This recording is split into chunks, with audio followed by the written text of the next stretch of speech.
Thank you all for joining. So excited to be here today. Brian already introduced us, but I'm Jennifer Lance at Kickbox, and we've got Mike at Customer IO. Do you have anything you want to say before we jump right in, Mike, about what you do at Customer IO? Yeah, basically just anything involving deliverability, helping customers with deliverability, and anything adjacent to that, which is a lot of things, but yeah. Excellent.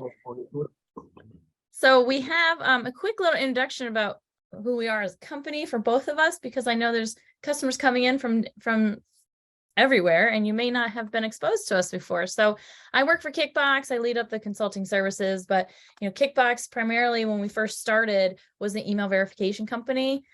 We verify through bulk upload, but also we do real-time verification.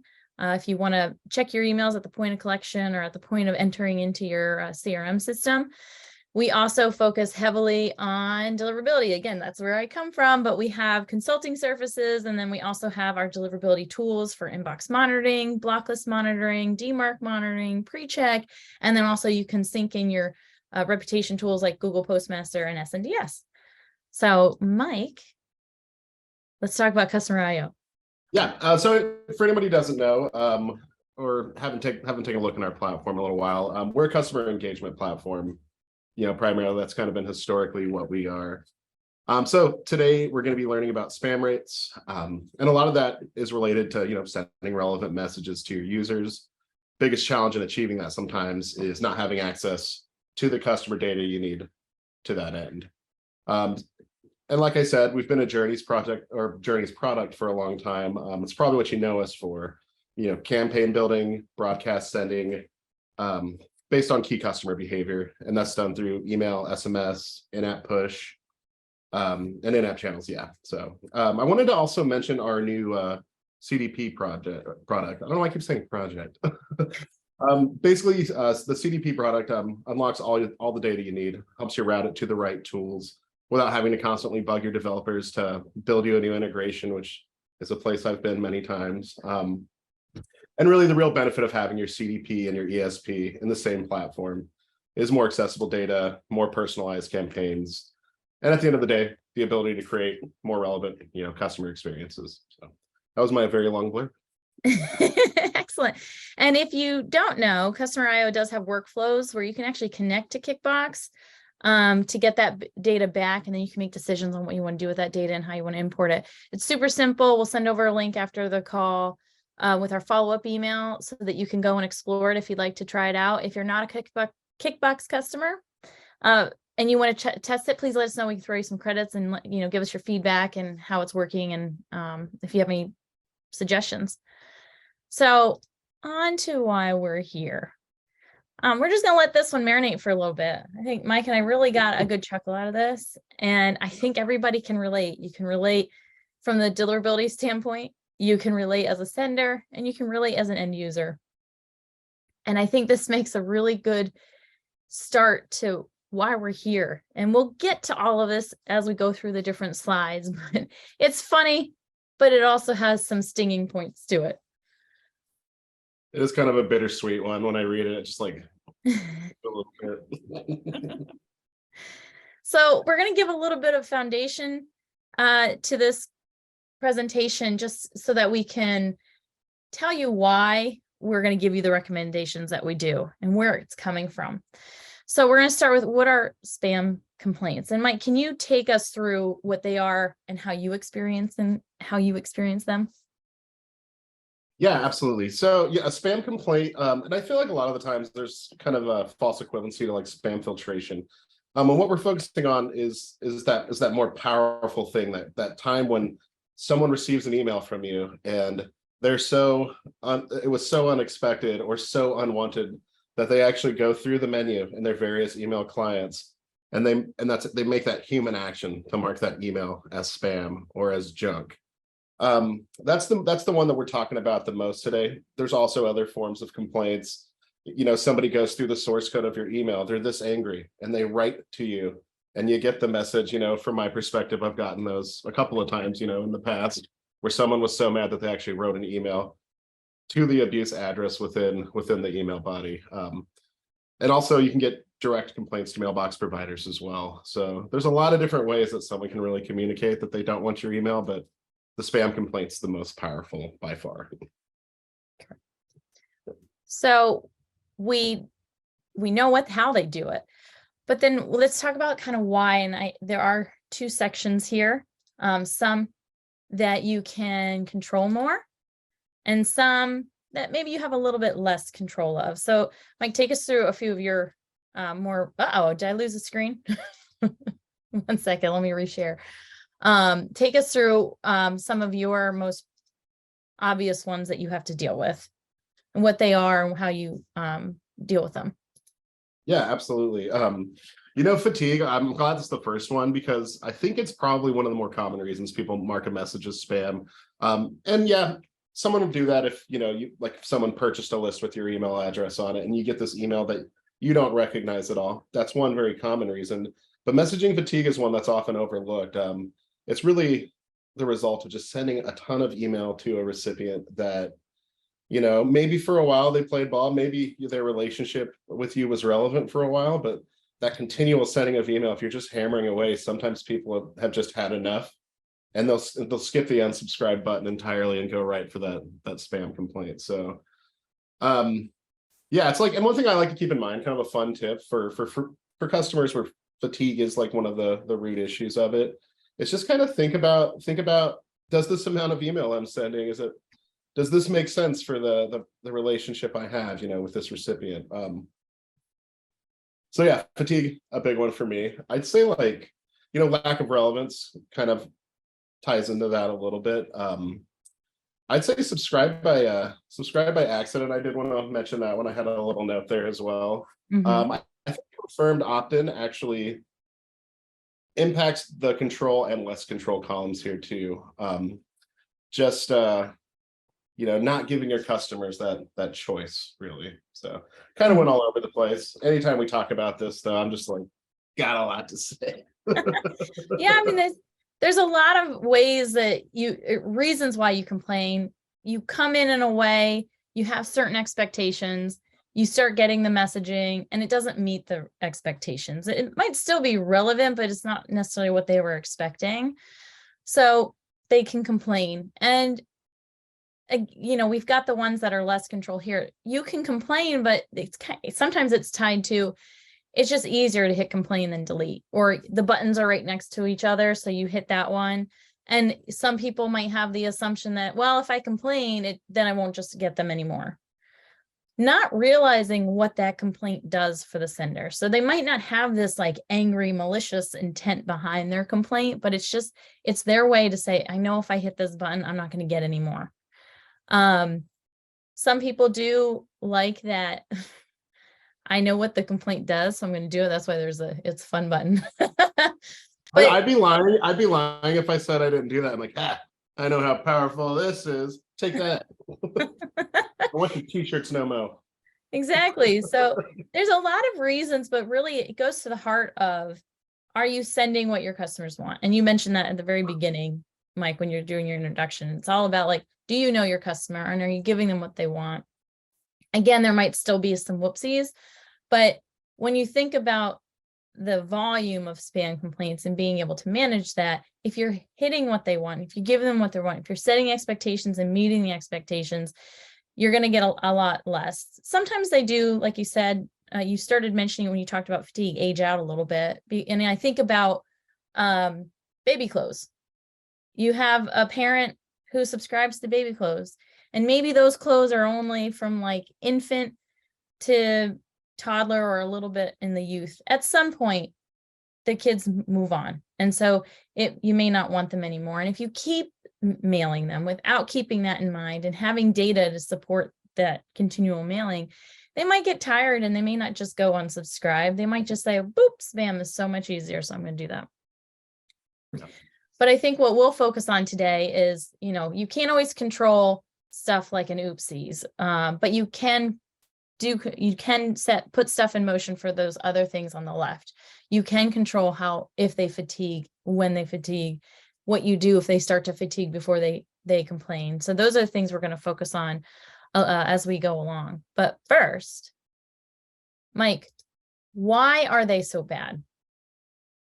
Well, I mean, when I talk about spam complaints a lot, I feel like I sometimes get a little philosophical, but at the end of the day, it is a human action. This isn't some disembodied, spam filtering algorithm that sent an email into the spam folder.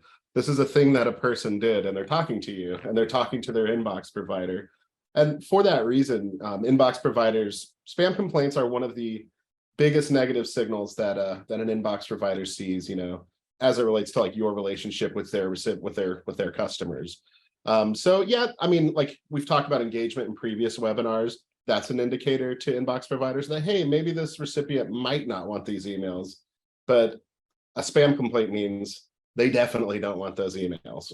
So, when those spam complaints start to tick up, inbox providers take notice. And yeah, degrading reputation. You might start getting filtered into the spam folder, maybe with some other sends that you might do in the future. ESP, like for example, like customer IO, leading to a suppression. We automatically suppress future attempts to send email to recipients that mark your messages as spam. So, and yeah, high spam rates, dismissal from ESPs.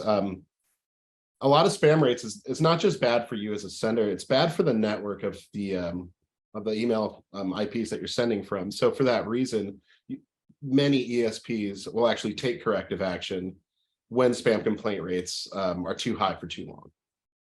Exactly. And ultimately, if you are being blocked and you are going to the spam folder, it will impact your return on investment. And whether that return on investment is dollars or just website visits, whatever it is, it will degrade that as well. Because the point of email is to drive an action. And if you can't drive that action, it's going to impact your whole performance and whatever other connections you may have.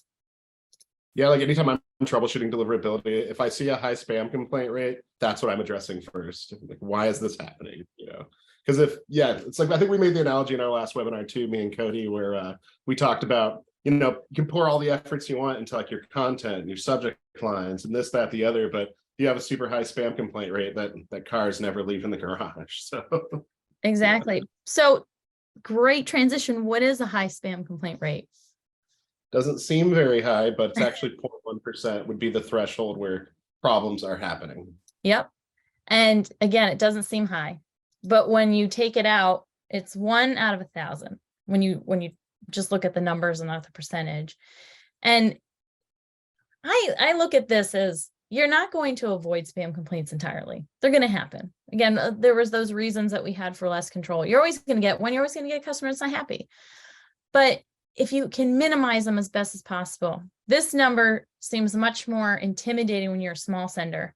But when you think of, as a large sender, having one person complain isn't going to make or break you. As a small sender, it's going to be more impactful. But know that you will always get complaints. There will always be complaints that you might not see too. So keep that in mind. So to that point, Mike, tell us who actually sees the complaints. So the person who's seeing the complaints unfiltered is your mailbox provider. There are some situations where your email sending provider is attempting to surface metrics and show you as many spam complaints as possible. And with most major providers, with the exception of Gmail, and we'll touch on that a little bit later, most major inbox providers, you can generally get a sense of what your spam complaint rate is. I found that with sending to a lot of smaller providers, maybe they don't have feedback loops that are going to send those metrics back to you as a sender. It can actually run into situations where the spam complaint rate that you see, like let's say you see a 0.1%, it could potentially be more than that. So, I mean, listen, if you ever even see yourself approaching that threshold, I'd say if you're starting at the 0.08 to 0.09 range, I'd even say that that's kind of telling us something and there might be more spam complaints that we're not seeing. Right. And you mentioned feedback loops. So if you don't know what they are, as a sender, and your ESP will be the physical sender in this case, most ESPs, most reputable ESPs, will make those connections to the mailbox providers to sign up to register for feedback loops. So basically they'll say, here are my IPs and my domains. If somebody complains, send that information back to me. We'll process it and go on from there. So if you're a sender that doesn't use an ESP, for example, that's something that you want to look into. How do I sign up for feedback loops? Because that's data. If you're not signing up and you're seeing problems, it's probably because you're not removing people and you constantly mail to them. So you'd mentioned, MVP mailbox providers see the complaints, ESPs see the complaints, but we do know that they're not, as with every metric in email, none of them are accurate. But I want to touch on this a little bit more in terms of actually looking at some of the numbers. And Mike, you mentioned Gmail. Can you talk a little bit more about that? Yeah, and if I could, I would scream this from a mountaintop, because I've run into so many situations where, especially situations where I'm trying to assist somebody with, bringing those spam complaint rates down there, and then we'll pull a report, and then they're like, "Oh, Mike, dude, I don't have any spam complaints with Gmail. This is awesome." Usually by this time, I've let them know. So Gmail, for privacy reasons, they don't sense, there's no means of receiving those spam complaints back on an individual recipient basis. So within, say you're using an ESP like Customer IO, that spam rate that you're seeing does not represent Gmail spam rates at all. So yeah, that's just something that they do in their own way. You can still see this data. You'll have to use a tool called Postmaster Tools, which is a really awesome, super transparent tool that Gmail provides. It allows you to see your IP domain reputation, and it will also give you your Gmail specific spam rates. So if you're troubleshooting spam rates and spam complaints, definitely sign your domain up for Postmaster Tools, because you're missing out on some super critical intelligence there. Yeah. And so I don't expect you guys to really understand all the numbers on here, and you can look at it later if you like. But the takeaway is the two big numbers is that in your reports, you might see a 0.14%. And this is why Mike was mentioning that if you're approaching 0.08, 0.09 on your way to 0.1, it's because there's a lot of complaints that occur that aren't reported back to you. So if you're seeing a certain number, that's the minimum, the absolute minimum. There are a number of providers that don't send feedback loop reports, Gmail being one of them, but a lot of other smaller ones. There are some that you can sign up for and you still might not get all of the reports. So if you're starting to hit what this very low number is, that 0.1, which seems very low, it's set low probably because there's so much more above that. And one of the things that you can do to really get a better feel is if you can, pull your reports by domain. So what are the spam complaints for Yahoo? What are the spam complaints for Hotmail? And so on. And again, some of them will be 0 because there are no feedback loop reports. But if you are getting spam complaints from those providers, it is at least a small gauge that you can use to get a feel for what is out there and what's being reported. So again, sorry, I jumped ahead on some of that. It all ties together. It's hard not to. Yeah. It's hard not to. So we know we have complaints. We know that complaints aren't always accurate. So then what do we do? How do we find out if there is a problem? If you have a low complaint rate, for example, how do you know there could be a problem anyway? No, I've been buzzing in my chair. I was like, I can't wait to bring this point up, because this is actually a pretty big one. We talked about, being excited about that 0% Gmail spam rate. Well, what if your spam complaint rate, what if you look in your dashboard or wherever you review your metrics, what if you see, I don't have any spam complaints? This is totally rad. This is actually not totally rad, because there's one thing that has to happen before somebody can complain about an email is it has to show up in their inbox. Generally, there are those people who, like Jen mentioned, know the power of a spam complaint. Will actually go to their spam folder and double down. That does happen sometimes. But if you have a spam rate that is very, very low or at 0, I would say that's also indicating something pretty dire. And I would assume that it's indicating either there's a technical issue with FBL setup. Assuming that's not the case, we're probably seeing a high level of filtration. Mm-hmm. And yeah, complaint rates, not the only metric that we can use to see, how are our recipients feeling about us. I would say opens, and like Jen mentioned, no one of these metrics will tell a complete story. With Apple privacy protection, which high level, it's a new thing that not very new anymore, where essentially to protect the privacy of their recipients, iOS email client users have the option of enabling something called mail privacy protection. And what this does is it inflates open rates. Essentially, they will automatically open emails that you send to recipients who use that client. The reason I mention this is there's a lot of people will say open rates, don't matter anymore. I would say a low open rate is actually more valuable intelligence now than it's ever been, because open rates are inflated by a lot of things, bots, things like that. If you're seeing a low open rate coupled with no spam rates, that's telling us a story. And I almost got out of breath there because I'm so passionate about this. And Yeah. also, with that, even before you get to the engagement metrics, there's bounces. And if you're starting to see bounce messages, and that's something you can work with your provider, besides getting a category of hard, soft, block, or whatever category they provide, say, can I get the reason or the SMTP message that comes back that tells me what that bounce is? Because if you're getting bounces that are indicating spam, that's also potentially, and depending on receiver, a good sign that they're seeing stuff and they're hearing stuff from their customers that they don't like. And so it's coming across as spam.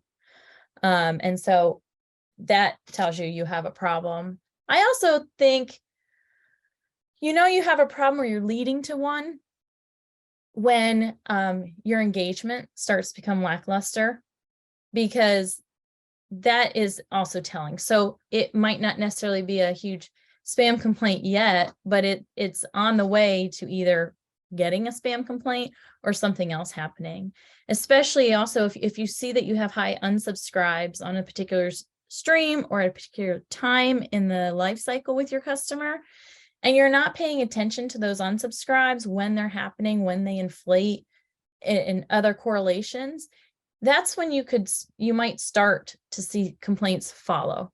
And again, all of these individually can tell you something of when something's a problem, or, especially and then if you look at when the metrics happen, I think time is so important. I think we underrate how important time is in everything we do. Because if you're thinking about, if I'm getting a lot of complaints off the welcome, look at your onboarding, right? So you have to not just look at the numbers, but when the numbers occur and to whom and what streams. I'm going to get really passionate and lose my breath too.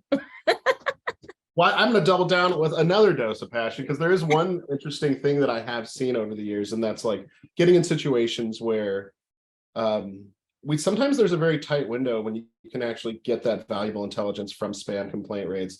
And what I mean by that is I generally don't see senders who maintain super high spam complaint rates over a long period of time. And yeah, the reason for that is as that happens, and if it's allowed to happen for a very long time, you might get into that no spam complaints, low opens territory before we even had a chance to really troubleshoot. So a lot of the times data retention is a thing too. So I know some senders who aren't using ESPs who weren't keeping, logs of metrics for long periods of time, which means they might have had a spam complaint rate issue 6 months ago, but now they don't have the data to see where that actually was occurring at. So I guess the moral of that little blurb is just, pay attention to your metrics actively. Pay attention, not just complaint rates, but all of these, because all of them are going to let you know that there's something amiss in one way or another. So exactly. And so when we do find that we're elevating, to your point,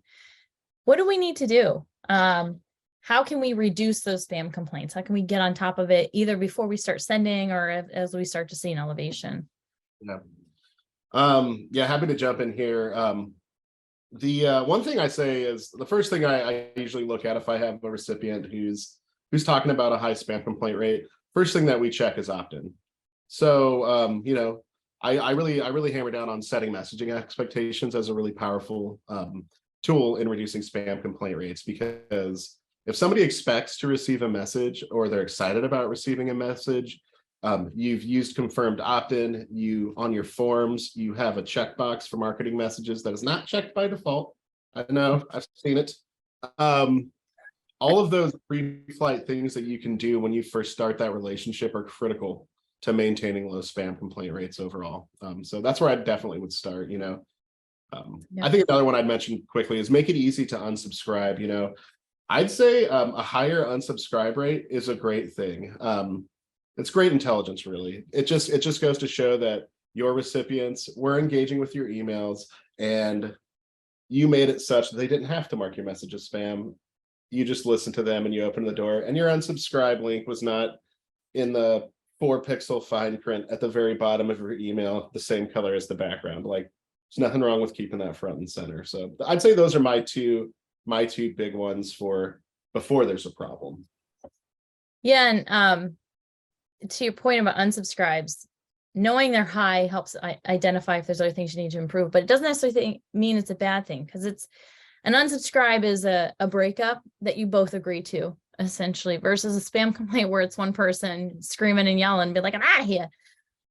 So you want that, you want that, I'm okay, we're just gonna part our ways. You can always come back later.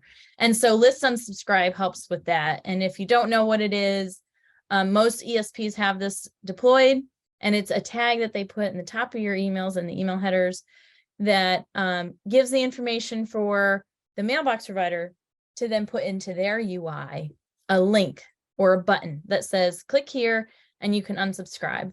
And it's it not only helps your reputation, because unsubscribes aren't a bad thing, but it's a better user experience, because now people aren't scrolling around saying, where's my spam complaint button? I'm going to see if I can pull up an example to show you real quick. Although you can't see me, really, I'm probably really tiny on the screen. But on Yahoo, for example, in the mail app, if I scroll down and someone has list unsubscribe, there's a big unsubscribe button at the bottom. And I love that. I love that Yahoo has it in their app, because it makes it easy for me that, again, I know too much about email, but I don't want to hurt a reputation. So I just scroll to the bottom and click unsubscribe. And then when I can't find it, that's when I get annoyed. So if you have list unsubscribe, awesome. If you don't, ask your provider, how do I get this deployed, or what do I need to do? Is there a checkbox or something along those lines? Some other things, keep your forms protected. You can get spam complaints if someone comes on your list that didn't intend to subscribe. And Mike, I know you have articles about list bombing and stuff, but those are things too that you can use to help others who didn't intend to get your message, and they're suddenly like, why am I getting this? Again, they might just complain. And it goes, Mike made that point earlier, if it's unexpected. So if you protect your forms, if you can even verify them, so if it's a typo, you can help take care of that too. Those are things that can help you reduce your spam complaints. And then one of your big points, Mike, before about you're speaking to a person, send wanted mail. Don't just send because you can send. Make sure there's purpose behind what you're doing and that there's a reason you're communicating. I think email, it's just so easy and cheap that we tend to just throw it at everything as the solution. But if you have no purpose and there's no purpose for your end customer, that's what's going to drive a lot of the complaints. I'm going to pause there if you want to add. Oh, yeah, no, I was going to add, and I actually saw a question in chat, and I know that's very topical. Like, how do I protect my form? A lot of different ways. I'd say it's just good to kind of set up little roadblocks. So I'd say the most common way that forms are protected is using a reCAPTCHA or some version of that. And what that is, it's just a little puzzle that people can prove that they're not robots before they sign up. That's a really effective way of form protection. You can either have one that just pops up and has a little puzzle. I know there's also ones that operate in the background as well. And I would also double down on confirmed opt-in, because that kind of ties back into setting messaging expectations. Like if I sign up for a website and I check that marketing box and I've proven that I'm not a bot, and then I get that email that verifies my email address and then lets me know the kind of messages I'm going to receive, and I get to opt in again, like to have someone say yes, yes, yes, is powerful. And it's gonna, I don't know, it's like going on that date and you got a lot of positive feedback and they want to go on another date with you and you had just had the best time. I think that's kind of what that achieves. You get that validation. Yes. So I guess that's like it's like a love language for email. It's confirmed opt-in. I love that. And by the way, we've been talking about a lot of great information. We will also add a ton of our links in our follow-up email. So if you want to learn a little bit more, for example, about form protection, we'll have a link in there for that. So those are things that you can consume afterwards when you have time to help fill in some of the blanks here. So with that, reducing spam complaints, we should also talk about increasing engagement because if you're increasing engagement, there's a lot of positive there. And you mentioned something so powerful yesterday about how closely these are tied together. Can you talk a little bit more about that? Yeah, absolutely. So again, yeah, we're doing all the things to reduce those spam complaints. And was this the little sterno thing? Is that what we're talking about? Well, you also mentioned like if you're doing all the things to reduce spam complaints, it naturally helps you. Right. Okay. Yeah, absolutely. Yeah. So the cool thing is when you're starting to focus on those engaged recipients, you're getting that confirmed opt-in, you're paying attention, you're sending relevant content, all the things that we would advise someone to do to reduce spam complaint rates actually is the same thing that we advise people to do if they just want to increase that engagement. So all of those positive things like filtering your large broadcasts, to those who are consistently engaging with your email, having a sunset policy in place. And if you don't know what a sunset policy is, it's a email engagement based criteria for essentially identifying as a business, like when are we going to let that relationship go, because a lot of customers, they might not give you those indicators that they don't want to receive your email anymore until it's too late. So it's always nice to have a criteria of, for example, if somebody hasn't engaged with my marketing email in 4 months or 6 months, maybe either send one re-engagement email, maybe remove them from the list entirely. Having some kind of mechanism in place is huge. So that's one big one I wanted to call out, is the sunset policy. I love that. And also, we've said it before, when you think about the end user and what their experience is, and not just with your brand, but just with email and what makes email easy for them. I don't know about anybody else, but if things aren't easy for me, I'm not going to do it. I take the fastest path from A to B. We're all too busy in life right now. And so what is it that can make that experience relevant, clear? So like welcome emails are very good because you're sending something, or even like you said, a confirmed opt-in right away. So, because I also, again, we're too busy. I forget what I did yesterday. Or I forgot what I did yesterday. So imagine if you get an email and there's a delay between their first sign on and when you email. You need to be timely. But if there is a delay, make that first delay a reminder of some sort of like why you have a relationship. Because I've gotten emails and I sit there and I'm like, did I sign up for this? I don't remember if I signed up for this. And then I kind of struggle with, well, what do I do with it? And do I want it? So if you can be timely right away, get that engagement right away, or have preference pages, give choice to people. They don't have to do anything. They don't have to fill out the preference page, but you can give them choice and then collect data when you're getting that preference page right there. And that data is very powerful for all the other things you're going to do. And make sure like click to actions we mentioned here above the fold. Again, we're all busy. If you have all your click to actions kind of tucked away, are people, especially because a lot of people use their mobile phone, think about like also how they're consuming your email. Are they going to want to scroll and do all of those things and click? Or is it easy to click when you have a big finger when you're on mobile, right? All those things, like go through the experience yourself to say, if this is my email, am I putting in, am I making it easy? If I click on this with my finger, am I actually going to click on 2 links or the wrong link? Those are all things that make you want the experience to be pleasant. Because once it's not pleasant, that's when people don't want it anymore. I really like what you said, to go through the experience yourself. That's something that I've, sometimes we'll get to a certain point with, working with somebody on this very thing, where just having that empathy for your recipient is huge. And ask yourself, like, and be honest, just sit yourself down, maybe look in the mirror, like, would I read this email? Or would I expect this email? Is this relevant? Is someone going to want to know they abandoned a cart 3 days ago? Are they going to remember that? And I will say, as far as like preference centers, I did want to mention, please don't make people sign in to access the preference center. Please, please, please. Because actually that for me is one of the most common reasons I'll mark an email as spam. If I go to a preference center and I have to log in, or I have to go through anything more than just managing that, I'm out. So. Now, the sterno that you had mentioned earlier, because I feel like you dropped the nugget, so now we have to talk about it. That was in reference to the sending message people want to receive. I don't know why. I'm just like obsessed with that analogy. So I think one big thing too is, as we talked about fatigue, we talked about increasing engagement. I do want to mention that opt-in is not forever. So the sterno thing that we're talking about is, let's say you're at a banquet. Let's say there's all these wonderful catering dishes, those metal ones that you see, and underneath there's that little fire thing. Most common name brand for that is sterno. And I'm really covering 6 city blocks before I get to why this analogy is important. Is that fire over the course of that lovely banquet does slowly fizzle out over time. And are there a million other ways I could have said this? Absolutely. But I will say the fire does go out eventually with recipients, so pay attention to that. Opt-in expires. It's not forever. Sometimes your customers aren't going to tell you that. Sometimes you have to be the one to recognize that, because often, I mean, think about the amount of email you get on a daily basis. I think there's a lot of responsibility as senders to start to end those to not start the relationship, but to end those relationships sometimes.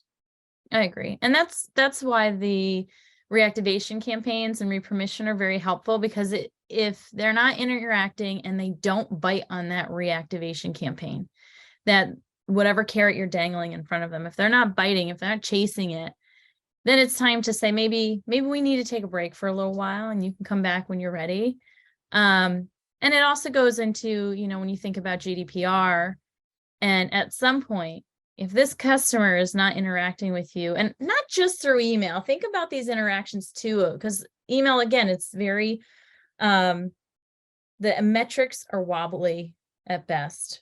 So how are they interacting with you as a company outside of this email? Are they going to your website? Are they buying? Are they reading your newsletters? Whatever you're offering through your email paths. If you find that person has kind of gone in any way, shape, or form through some of those interactions, then you really have to say, I might not even need to retain this data, and we should probably just say goodbye. Email engagement metrics, I'd mention too, on top of that, is those are really important indicators to you, to inbox providers. They're paying attention to those things. I would say, leveraging that business data is huge. So like, to kind of tie into what Jen's saying, like let's say you're tracking page views, let's say you're tracking logins, or if you notice let's say you have a subscription service, you notice your customer hasn't renewed and you've been sending them email for years and years, that's now no longer relevant with your brand. That's a big one too. So I'd say, like, when creating a sunset policy too, definitely email engagement based criteria, I think, are a good foundation for that. But I think leveraging as much business data as you can is super critical to just identifying potential recipients that might not want to receive those messages anymore. And just kind of a quick thing on re-engagement campaigns. One thing that I like to mention is, if, let's say, you just sent a re-engagement email like, hey, if you still want to receive our emails, I would assume that that person has opted out, and give them the chance to opt back into your email. I try to avoid advising customers to do like a negative on that. So if they don't say they don't want it, I'm going to keep sending them email.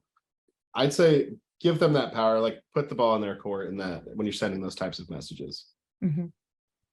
And we touched a couple times how inaccurate metrics are in terms of for a sender receiving, as anybody opening or clicking.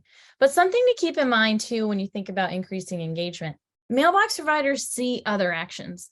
And I forgot to click this sooner, but it's there now. So some other things you could play around with are there other features in mailbox applications that can help increase engagement, even if you don't see it, but you want them to increase engagement because the mailbox providers see it.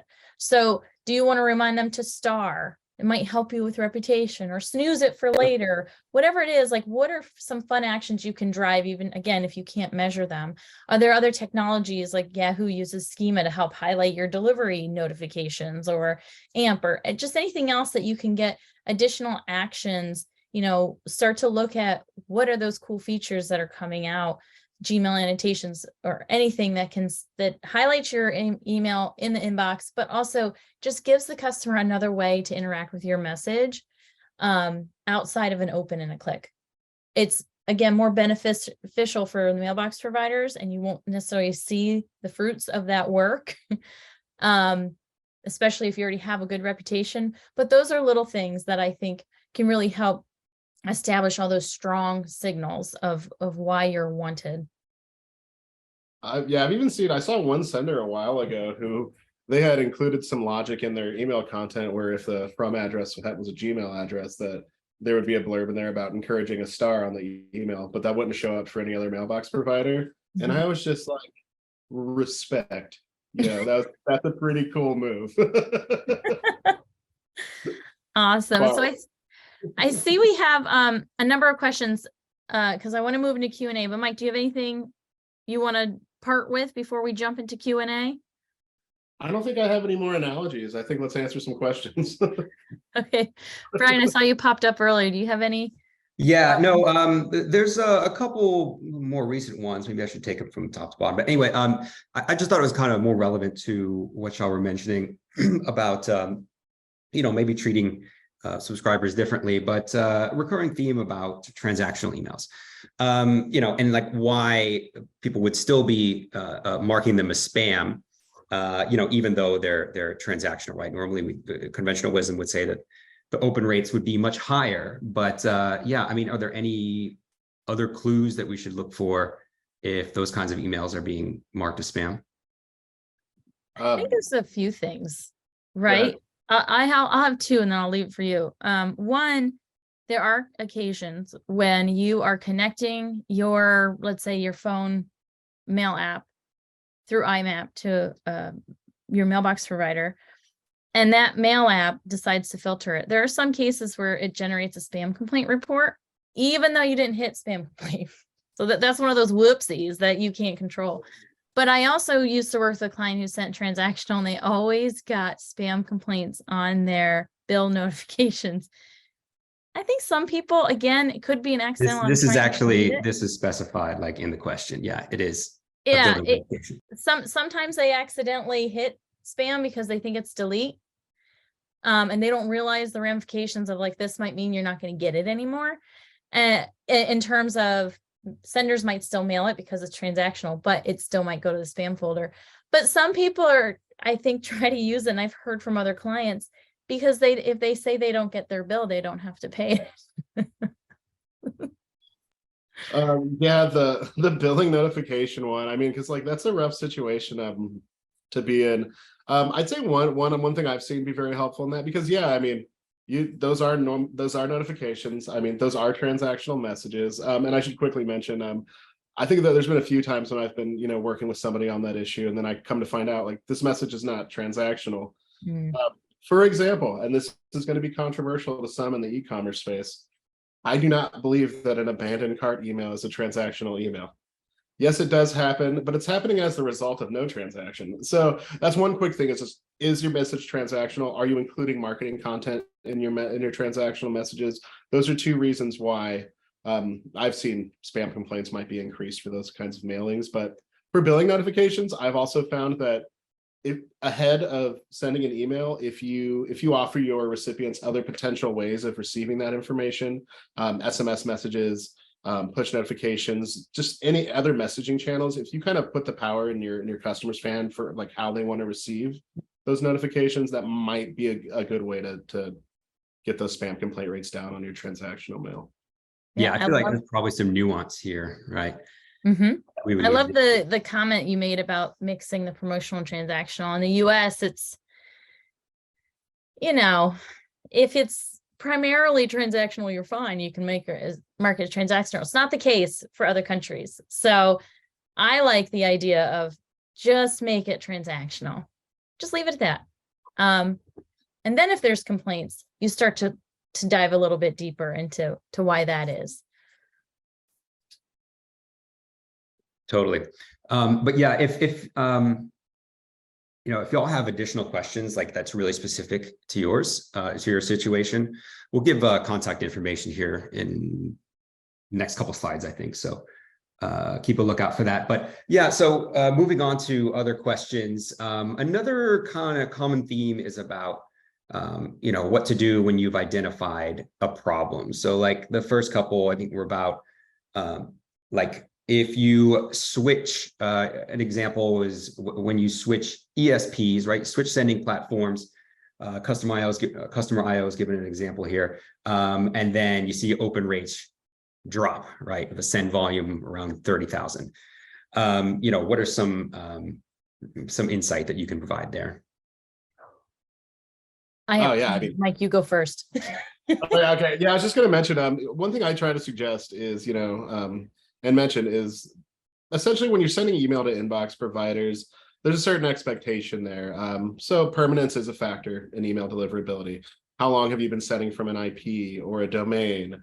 And when you switch to a different sending provider, there are a lot of parts of your sender fingerprint that can change. For that reason, I generally suggest, kind of easing into any transition between providers.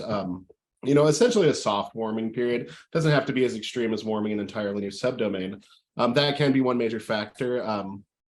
But yeah, there's a lot of different things. I know one big reason that I've seen when a lot of the times people switching between email sending providers or automation providers is that perhaps they didn't bring over that engagement data from their previous provider or didn't bring over their suppression list. That's a big one too. But I'd say if you have questions about deliverability, you can always write into our support team too.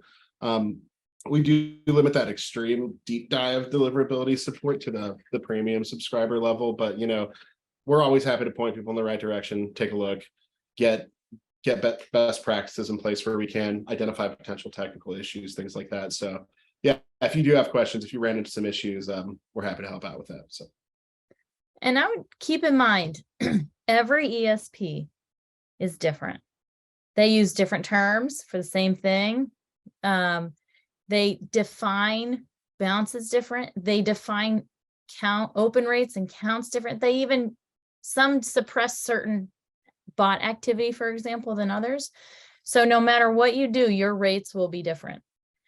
It's all about looking at the full picture. With those rates being lower, are you seeing inboxing issues or hearing complaints about it? Are you monitoring it in other ways? Are you seeing reputation changes? Are your end metrics, your purchases or your website visits, are they down as well? Because we just recently worked through a warm up with a client and they went from like a 40% open rate to like 15, 20. But when we looked at the end metrics, they were higher than what their previous provider was. So really what was happening is however they were calculating rates before is different than their new provider. And it was scary for them to see in the campaign reports. But when you really kind of dig in, you're able to trace it and really see if you have a problem or not. And then like Mike said, you think about the reputation that you're building and the history. Totally. No, really good insight. Another one about kind of like, damage control. Somebody says that they were hacked, right? And now they're having certain problems with just certain mailbox providers. I feel like maybe, hopefully there's some low hanging fruit there. But yeah, I mean, what would y'all do in that situation? What advice would you give? Hacked as in like the sender's account was hacked or? I'm guessing. Okay. That's a hefty one. I mean, yeah, because like that ventures into potential reputation repair. I would say, I think a common, this might be the situation we're talking about. There could be times when, perhaps somebody spoofed your domain or sent a bunch of email from your account, or a list bomb happened. That's another common way. I'd say first step, yeah, definitely assess, get rid of any fraudulent sign up email addresses if you can identify them. I'd say that is step one. Lock down any forms or lock down whatever vector it was that the exploit took place. I'd say first stop on the repair train is sign up for Postmaster Tools and just see where you're at with your reputation. I push Postmaster Tools a lot just because for the most part, I would say that, especially for a lot of North American senders, Gmail does represent the biggest portion of their recipient base. So I'd say start taking a look at your reputation first and just kind of see where you're at. And yeah, kind of make your reputation repair plan sort of from there. But yeah, I saw like the face you made, Jen, because yeah, this can be a very difficult thing it's not irrecoverable, but there's a lot of individual factors that kind of influence the advice there. And if you haven't been compromised, put the steps in place today. So multi-factor authentication, audit who has access to your systems, how broad that access is. You said spoofing. Take a look, have your provider look at your authentication records, are they too broad? Are they allowing too many people authority to send? Are you putting in a huge a domain that gives access to 6,000 IPs to send in your behalf? Or can you narrow that down? Those are things that can help your system. And if you do have a bad reputation, whether it's through compromise or otherwise, Mike said it can be done. It does take time. How long really depends on how bad the reputation is and how big your audience is and what you're trying to do. But you start with fixing what the problem is, and then reach out to those who you know get your email, those who are engaging. In this case, email engagement is helpful because if they're engaging, you know that they're at least getting it. And so start with them. And then as they start to engage, then slowly expand, work with your deliverability teams to get remediation tickets in, explain the situation. And you have to slowly climb your way out, which is hard to deal with because time is always of the essence, but it's how it works today. Totally. And Mike, you mentioned Google Postmaster tools. Someone asks, what are the requirements for that? They ask specifically if you need a dedicated sending domain versus, if you're using a shared IP. Are there any requirements there? You would need to control the DNS records of your sending domain. So yeah, it would be whichever of your domains is authenticated with DKIM or SPF, that's going to be the domain that you're generating that reputation data on. So all that's required is to create a CNAME record to verify that domain to prove ownership of it. I will also say there's also a volume consideration there. The exact threshold, I don't know. I think it's around, I usually say around, if you're sending less than 800 to 1,000 emails in a day, you're probably not going to be able to see that data in Postmaster tools. It's only going to generate that data for days where you actually met that threshold. But yep, as long as you have control over your sending domains, DNS, and can create that CNAME record, that's all that's required to sign up. Mm-hmm. Totally. Man, yeah, we got a lot of questions, but I'll limit it to one or two more. But yeah, I don't know if there's any that caught your eye. We have one about the wonderful promotions folder, and another about list churn for B2B, folks who maybe like leave the company. But yeah, maybe I'll leave those two and see which one y'all are interested in. What's the one for list churn? I'm curious.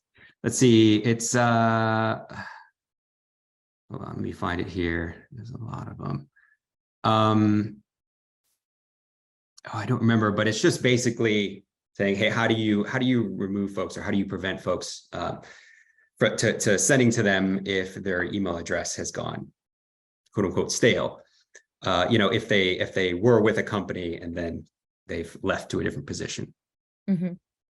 Well, that's when there's nothing wrong with having an email bounce. And you could do verification services, but if you're a company that doesn't accept all, you're not going to necessarily know if an email bounces until you get through and send to them multiple times. Just pay attention to your bounces and take them off when they bounce. If it says user unknown, or some other variation of that, and most ESPs will have regex for this, just take them off your list at that point. Bounces are troublesome when they're high, and they're high over time, but bounces are going to happen. I don't know if you have more to add to that, Mike. Well, I think you hit the nail on the head. Email is going to bounce sometimes, much like a basketball. So there's another analogy. Much different outcome though. I did see a question here that I actually think is super topical though. And this is not Mike bias. This is from there's another Mike has asked. If Gmail hides the recipient of a complaint, how can I remove them from my mailing list? I'm using Oz SES to send emails. And yeah, so I think that kind of circles back to our other slide though, where we talk about looking at other metrics other than spam complaint rates. So, maybe if you can keep an eye on recipients who their engagement has slowed down or stopped, or you're not seeing conversions from those recipients anymore. They're not clicking your emails. They're not interacting with your platform.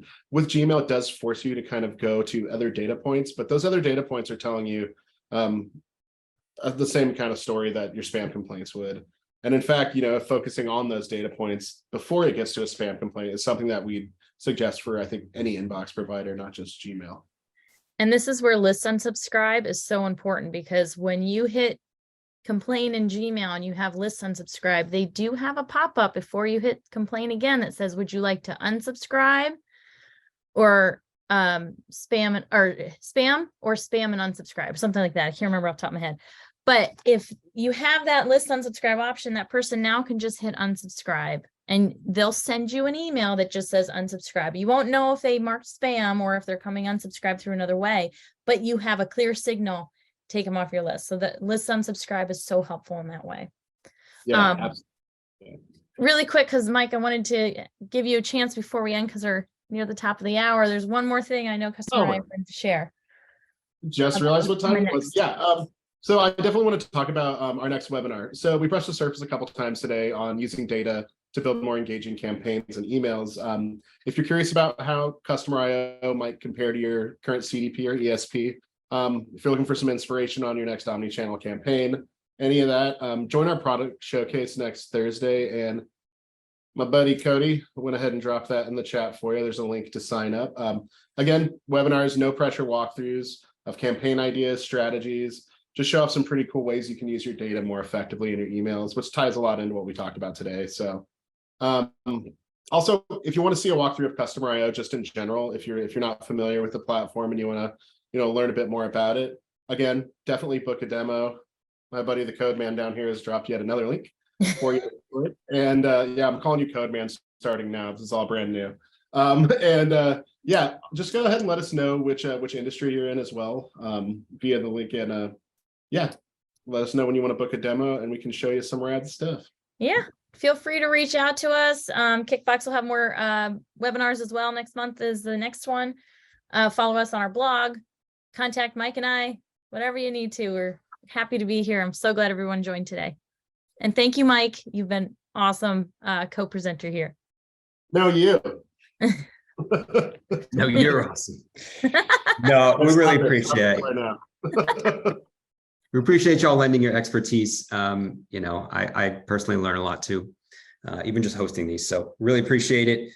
We will follow up very soon with the recording of this and with some relevant resources. And if you all have any questions, you can reply to that email or these emails here. Appreciate everybody joining today. Have a good one.